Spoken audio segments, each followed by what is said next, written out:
The UFC returned to Stockholm this week for the 5th time in company history and first since January 2015.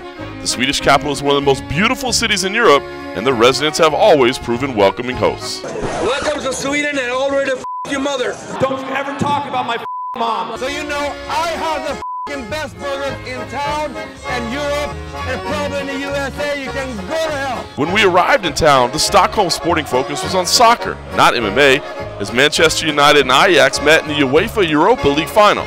Still, the athletes of UFC Fight Night 109 were already getting amped up for what they hoped would be a special night. I always do well under pressure. You know, pressure makes diamonds. You know, I feel the fire in me, man, and he'd literally have to kill me for me to stop moving in there. I wish him the best after, but for now, it's, you know, that guy for now, man. After our interviews wrapped, we hit the streets, and that's when we ran into this guy. Loser! One f***ing bite! Oh, hey, get the out of here. Get the out of here. Get the out of here. You're a loser. You're a loser. Jesper Levin, the owner of Hell Dog, where they claim to serve the world's hottest hot dog. We didn't bother trying one of the famed Hell Dogs. Watching others immediately regret their decision to take part in the challenge was warning enough for us.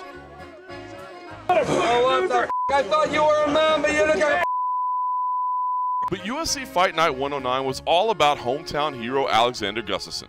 The Swedish slugger had risen to great heights in his career, challenging for the title in a legendary 2013 meeting with Jon Jones.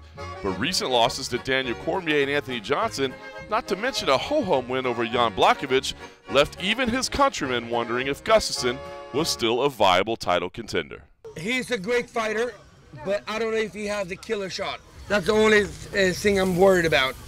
He's a great fighter, he's up there, but he needs to be able to finish it, to kill it. And I hope he'd learned the lessons that he needs to learn to be able to find the small microsecond. At weigh-ins, prelim fighter Darren Till missed the welterweight mark by some 5 pounds, but the rest of the ceremony went off with no issue, and it was time for a fight.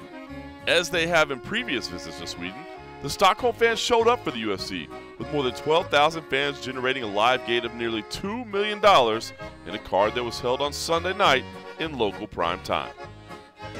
Go Gustafsson! Early highlights from UFC Fight Night 109 included a brutal knockout from the Bosnian bomber Damir Hadžević, as well as a thrilling TKO from Bojan Veljković.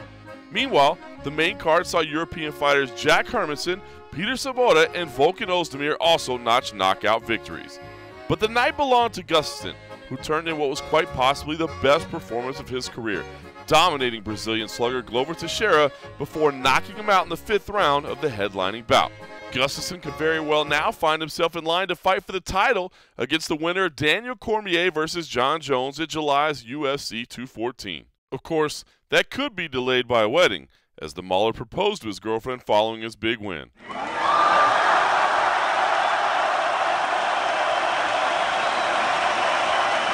did say yes, by the way. It was a memorable week in Stockholm, and Gustafsson is once again a national hero. The UFC's 4-week international tour now shifts to Brazil, but there's no question they'll be back to Stockholm in the future. And if you don't come here, off and die, but not here.